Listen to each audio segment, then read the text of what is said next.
If you've ever been laughed at by your own parents, you know it's not the playful, sitcom kind. It's that elastic little laugh that snaps back and stings, the one that says, "Ah, look who thinks he has boundaries." That's the laugh I got when I said, "I'm done paying your debts." It was a Tuesday, which in my family is basically financial triage night. Mom texted, "Swing by. Important. Translation, bring your wallet."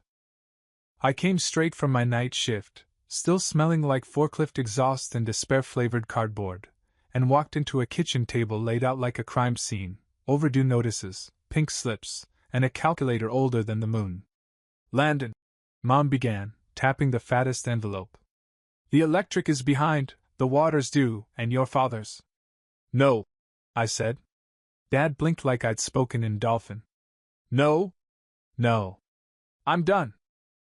No more late fees, no more oops we forgot the mortgage, no more just this once that happens every month." Silence. Then Mom laughed, hand wave, head tilt, the whole Broadway routine. "Don't be dramatic. You'll help. That's what family does." Dad added his favorite line, "You need us as much as we need you." Wild, hearing that from two people who never once co-signed a thing, never spotted me 20 for gas without stapling a guilt sermon to it. They didn't know the stats I carry like a secret: years of double shifts, rebuilding dead lawnmowers in my garage for an extra 100, selling half my closet online, skipping groceries so their overdraft wouldn't snowball. They didn't know about my other account, the one I renamed from savings to emergency that isn't theirs. I treated it like a plant, watered, hidden, and no one else gets to touch it. Being the responsible one wasn't a compliment in our house. It was a chore chart you never age out of. I was the designated adult by 14. At 16 I paid the Wi-Fi so my dad could stream golfers he calls by first name. At 19 I canceled a road trip because Mom needed bridge money until payday, which turned out to be a suspension bridge stretching 6 weeks. At 24 I fronted 3 mortgage payments because the bank's being weird. As if due dates were a personality flaw. So yeah, when I said no, I meant it. Not loud, just final. Dad smirked. "We'll see." That smirk landed like a dare. But here's the thing, I wasn't bluffing. Somewhere between debt notice number 47 and eating ramen dry in my car on a 15-minute break, I learned 2 truths. 1. People don't believe you've changed until you stop doing the thing. 2. Stopping the thing feels like jumping off a cliff the first time, and like taking off a backpack full of bowling balls the second.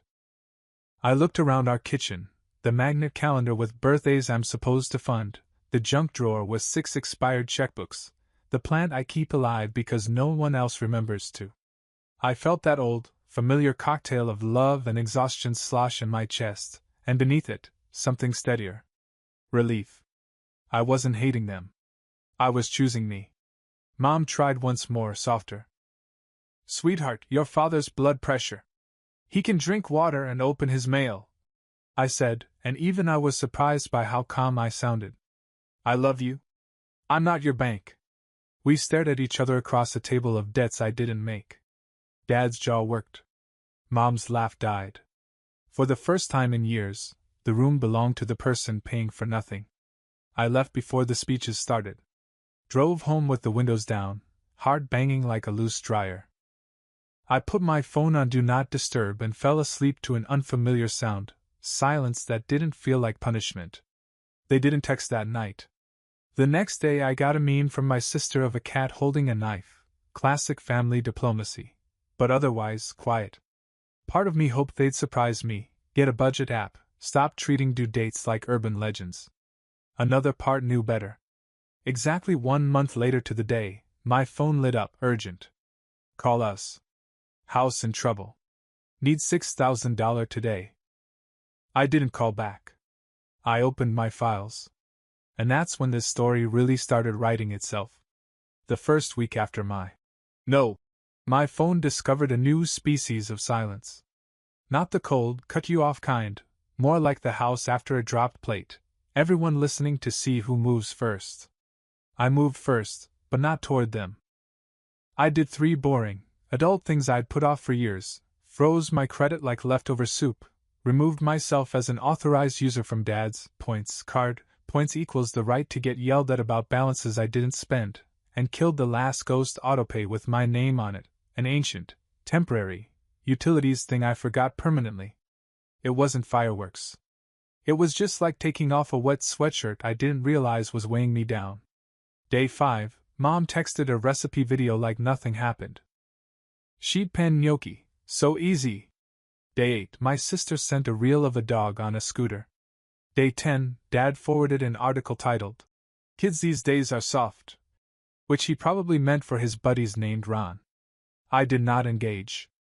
I watered my plant, took my cheap running shoes for an expensive-feeling run, and opened a folder I hadn't touched in months.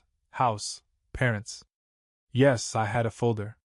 Years of bailing teaches you to build a paper trail. PDFs of mortgage statements they emailed me. By accident. Property tax receipts, mine, because the county nearly auctioned the house in 2021 while Dad was busy yelling at a cloud. Bank letters with words like delinquent, grace period, and my favorite, goodwill adjustment, corporate for. This is your last candy before the dentist. I didn't plan anything dramatic. I just stared at due dates like constellations. The rhythm never changed: deny, delay, dramatize, demand. My therapist calls it a cycle. I call it Tuesday. Week 2, the quiet developed hairline cracks. Mom. Sue the city put a yellow paper on the door. Prob mistake. Can you swing by? I resisted the itch to fix and sent a link to a free credit counselor. She replied with a thumbs-up emoji so passive it deserved its own seat at Thanksgiving. 2 days later, Mr. Alvarez, the neighbor who waters plants at reconnaissance level, left me a voicemail. Mijo, someone with a clipboard came by. Paper on their door again. Your father said it's fine. His fine face looked not fine.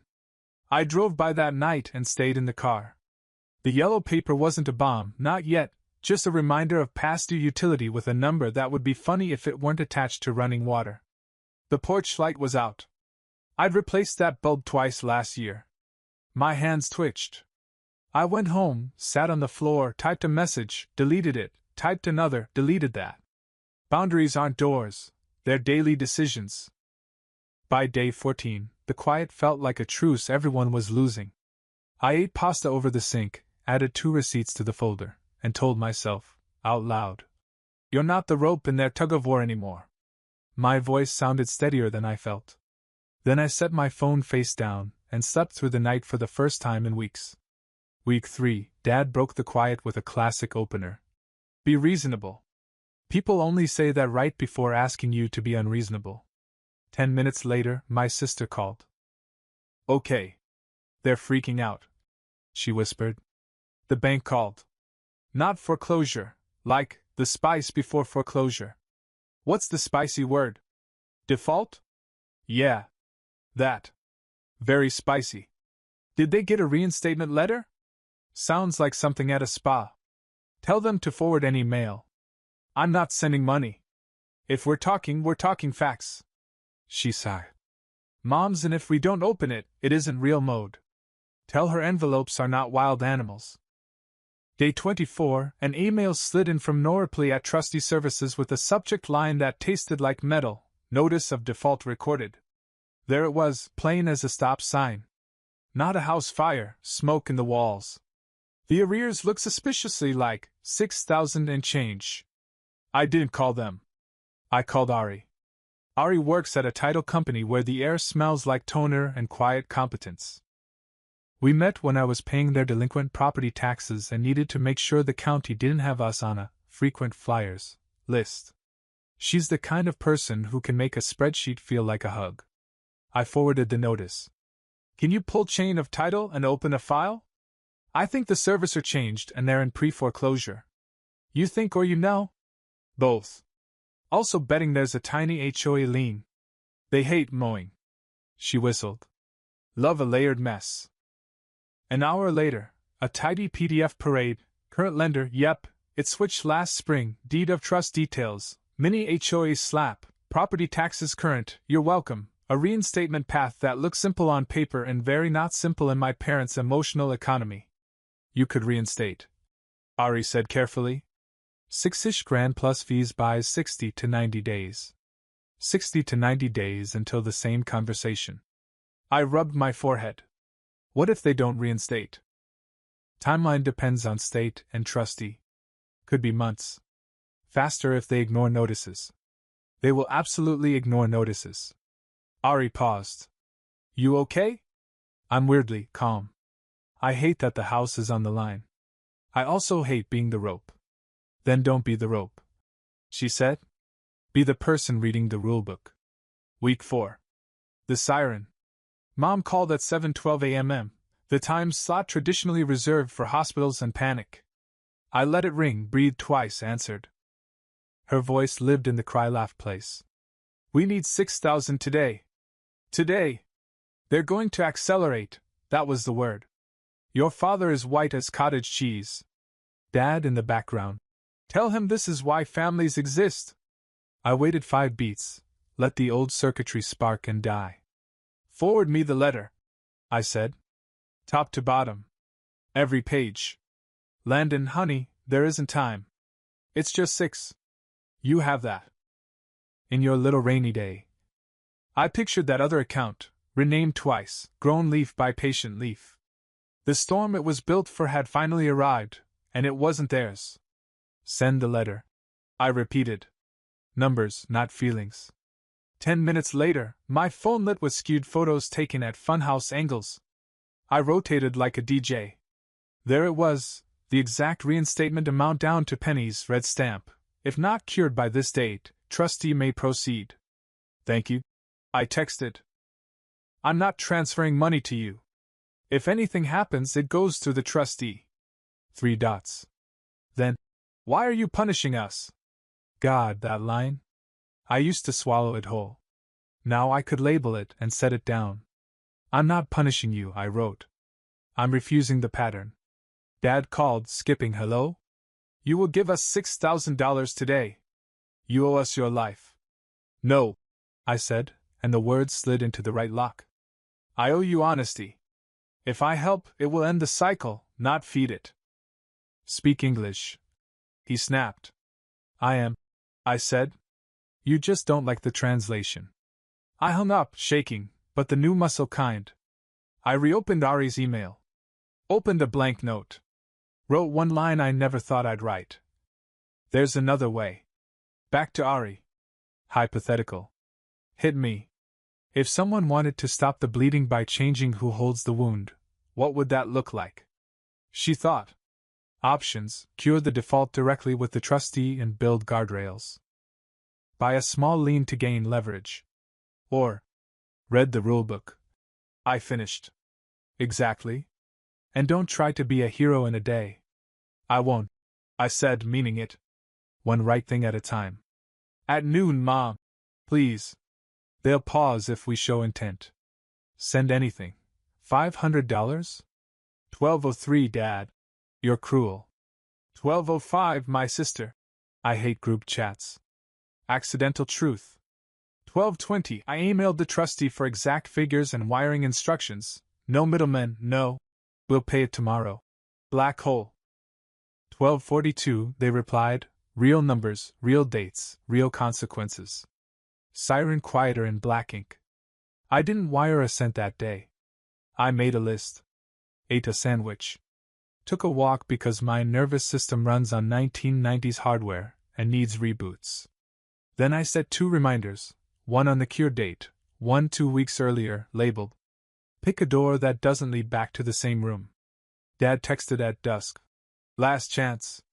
He meant, last chance for me to play my old role. I'm not your last chance, I typed. I'm your last pattern. Phone face down. Ari's PDF is up. For the first time in my life, I started reading the rules to win. Not just to keep the game from ending. I didn't sleep after the last chance text. Not because I was scared, because my brain was doing spreadsheets at 2 a.m. I drafted the only offer I could live with. I cured the default directly with the trustee. They quitclaim title to me, subject to the existing mortgage. They get a 1-year lease at $0, with rules: open your mail, mow the lawn, no new debt on the house, and no more handyman miracles with duct tape and prayer. I sent it to Ari at 7:06 a.m. She called before coffee. This protects you, she said, scanning. Also protects them. No sheriff's sale, no back alley lenders. Can we even record a quick claim mid-default? Yes. Lender stays first position. Title shows you. For once, the paperwork matches reality. Be our adult in the room? Ari gave me the benevolent sigh. I'll open escrow and book a mobile notary. But Landon? Don't walk this back when their voices get loud. My voice is getting louder, I said, surprised to hear it out loud. Subject line to my parents, a path forward, with boundaries. PDF attached. Dad called 12 minutes later, laughing like a man watching a toddler push a shopping cart. Elise? In my house? Not your house, I said. The bank's. And the bank wants it back.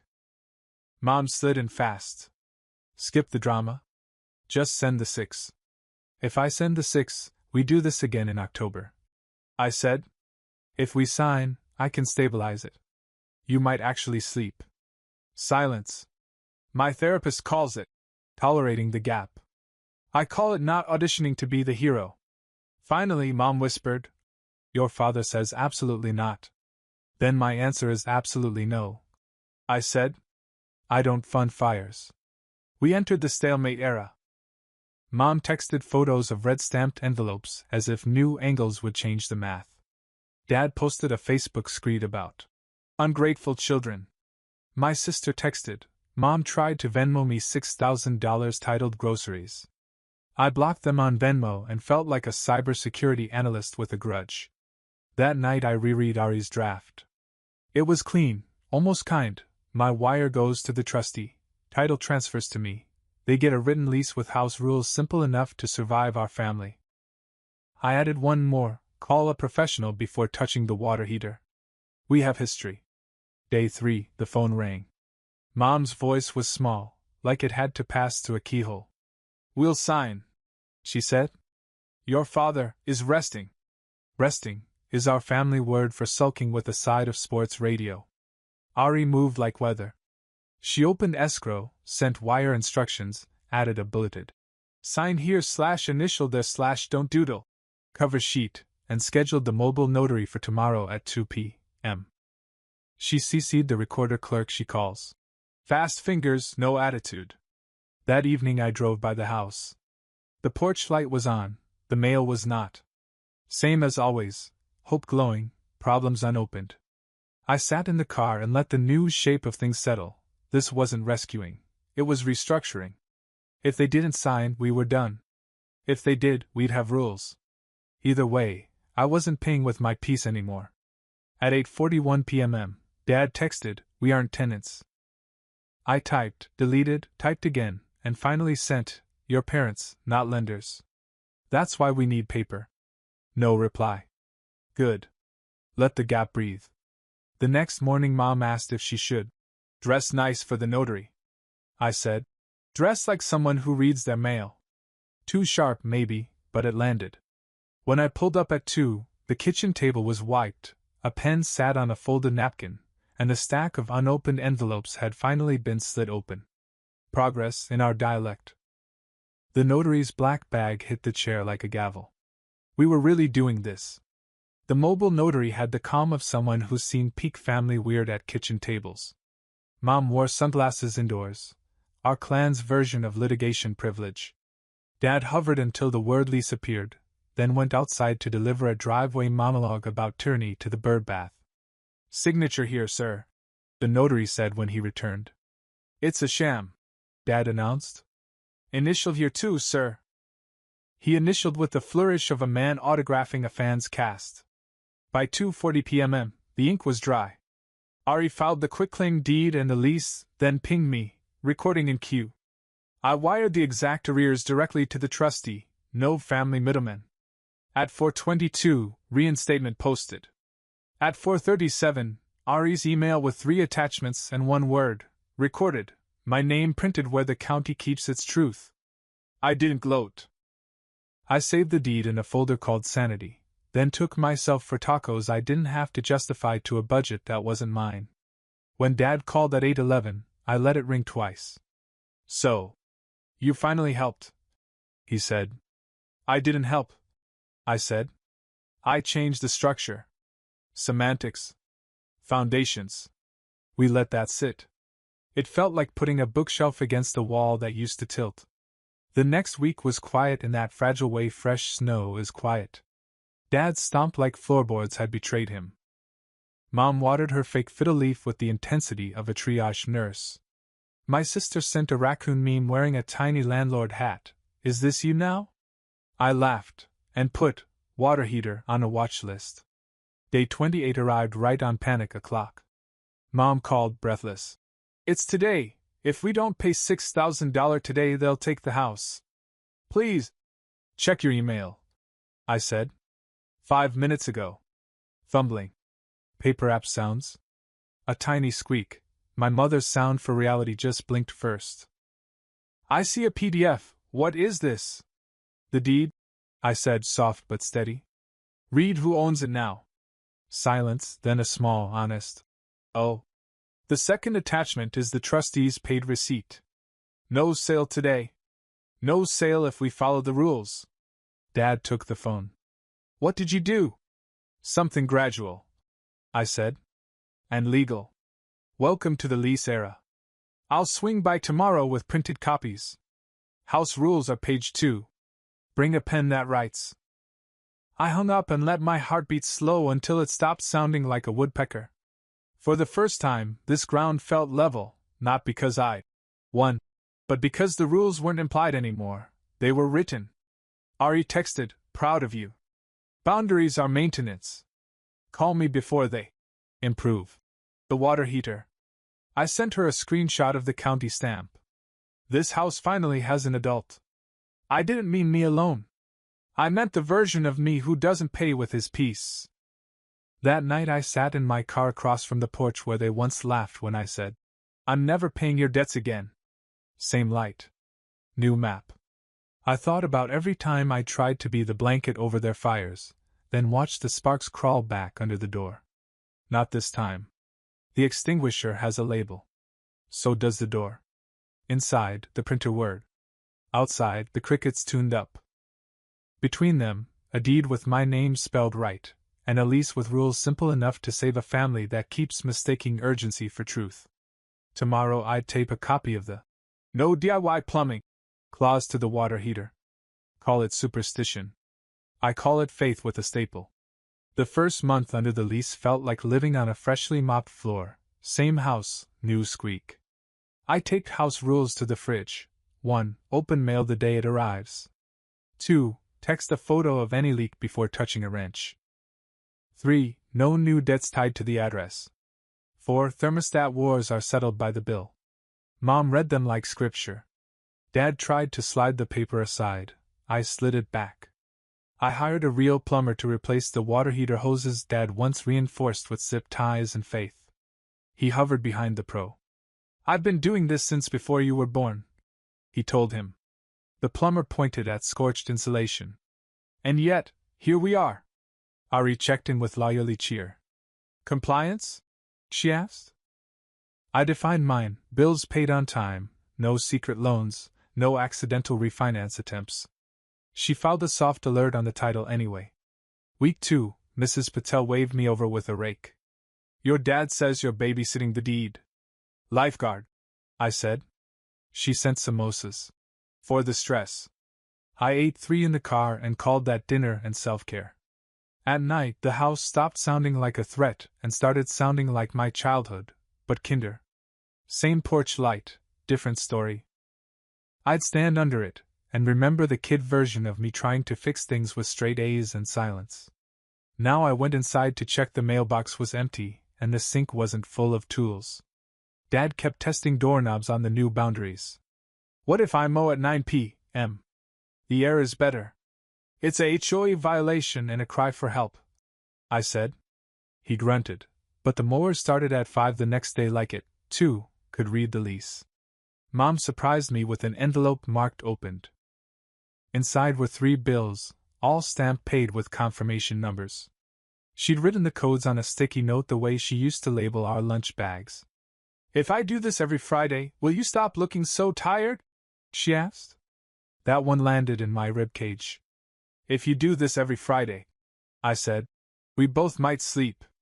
On day 19, the roof guy, certified, insured, not Dad's friend Ray the Ladder, replaced a run of shingles that had been future me's problem for 5 years. Dad stood in the yard. "Looks expensive," he said. "Cheaper than denial," I said. He didn't answer. 2 small things on day 24. First, Dad handed me a set of keys he'd duplicated. "Just in case." Ben paused. "You should be the one with the ones that say do not copy." I swapped them onto my ring. Second, Mom asked if I'd sit with her while she balanced her checkbook on a yellow legal pad from 2003. "Is this what grown-ups feel like?" she asked. "Sometimes," I said. On day 28, the panic call arrived right on schedule. "They say we owe $6,000 today or the sale is back," Mom cried. Old me would have sprinted. New me said calmly, "Check your email." She opened the PDF and saw the county stamp and my name on the deed. Her breath changed. "Oh," she said, small but real. Dad took the phone and tried to turn it into debate. I denied him the sport. "This isn't a victory speech," I said. "It's proof we're not dying this month." Page 2 explains how we don't do this again. After I hung up, I sat in my car and let my heartbeat finish its drum solo. The porch bulb buzzed. Somewhere a dog barked at a squirrel with a god complex. The house looked the same, the story didn't. For once, the paperwork loved us back. That night I wrote a note to childhood me in the Notes app, because therapy says rewiring takes reps. You were never the ATM. You were the adult in the room, growing, waiting. The room finally noticed. I slept. Like a floor someone finally mopped. The morning after the deed email, Dad left 3 voicemails that started confident and sputtered out. I drove over with coffee and a folder labeled "Read Me" like a stop sign. Mom met me in socks and panic. Dad stood at the table with the lease in his left hand and a wrench in his right. "We're not tenants," he said. "We're family." "You're both," I said. "Family keeps you in the living room. Tenant keeps you out of the courthouse." We went line by line.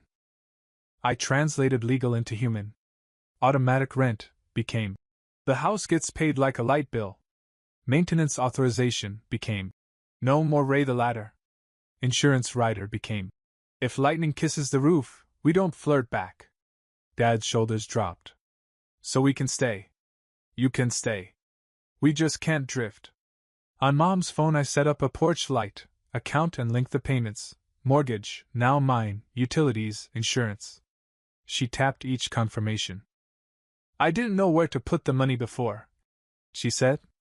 "It felt like pouring water into a bucket with no bottom." "You were," I said. "Now it's a bucket with a spigot." At the bank, a teller asked Dad for ID when he tried to chat hypotheticals about a home equity line. Ari's alert did its job. A note flashed. Title under review. Contact attorney. Dad squinted at me. "You set a tripwire?" "A baby gate," I said. That week, a postcard promised a foreclosure rescue. Mom almost called. I pointed to the fine print about deed transfers and $1 sales. We fed it to the shredder together. "It sounds silly," she said, "but the sound helps." Sunday, I brought groceries and a whiteboard. We built a weekly budget with blocks for food, meds, gas, and oh no, fund, and an actually fun because survival isn't the same as living. Dad rolled his eyes until I wrote yard equipment upgrades under fun. It wasn't perfect. Mom missed a payment by a day and texted me 6 question marks at 2 a.m. I replied, "One day is not equal to disaster." Dad tested the gate by offering to barter rent with a DIY water softener. I showed him the clause about licensed contractors. He sighed and, to my shock, called the number I handed him. We held our first family meeting that didn't sound like a weather alert. I explained escrow with envelopes until Mom could explain it back. Dad listened without pouncing. When we finished, he hovered by the sink and said, "Your granddad always said a real plan fits on one page. That whiteboard, that's one page." Week 3, the bank called Ari to confirm my refusal for a HELIC inquiry. Dad, accidentally, started with a manager named Steve. Later, Dad trudged across the yard and handed me Steve's card. "He said we could," he began. "We can't," I said. He nodded. "Then we won't." The house changed its posture. The mail hit the floor without that slam. That night, Mom brought out a shoebox of receipts. We sorted them until the piles made sense. Groceries, pharmacies, emergencies, that were really procrastinations. We circled patterns. She traced one circle. "I kept thinking if I ignored it long enough, it would get smaller." "It gets louder," I said. "Money is a smoke alarm. You don't negotiate, you find the fire." She looked at me like I'd opened a door. "I didn't teach you any of this." "You taught me to keep the porch light on," I said. "I figured out the wiring." When I left, the house was quiet in a good way. Not saved, not solved, just scheduled, which in my family counts as a miracle. On the drive home, Ari texted, permanent note added. "No HELIC without written consent. Progress," she wrote. "Small loud ones?" I replied. "They called at 7:02 p.m. Voices braided with panic. We need 6,000 by Friday or they take the house," Mom said. Dad grabbed the phone. "Just this once. We'll pay it back." "I'm not wiring cash," I said steady. "Check your inbox." A minute later the line went quiet. I could hear the tiny click when Dad opened the PDF. "That's the deed," he breathed. "Read the top," I said. "Grantee." Silence. Then paper noise. Then Mom, small as a porch light in fog. "It says your name." "Right. I didn't pay your debt," I said. I removed the matches. "Mortgage is current. Taxes set to auto. House saved because it pays itself first now, not because I keep catching your fires." Dad tried for the old script. "So we're tenants," I said. "Lease in the second attachment. Same doors, new rules. Ask before ladders. Pay before panic. And the oh no envelope on the fridge? That's the first bill now." For a long beat I heard only the hum of their fridge and our history letting go. Mom exhaled. "We laughed when you said you'd never pay our debts again," she whispered. "I get it." "Good," I said. "Because this time I didn't send money. I let the sentence land clean as a gavel. I sent the deed." On speaker, Dad swallowed pride like a dry pill. "Then we'll read the name every time we're tempted to forget." "Do that," I said and hung up. Outside, my porch light clicked on by its timer. No drama, just habit. The house didn't change. We did. And for once, the boundary had a county seal.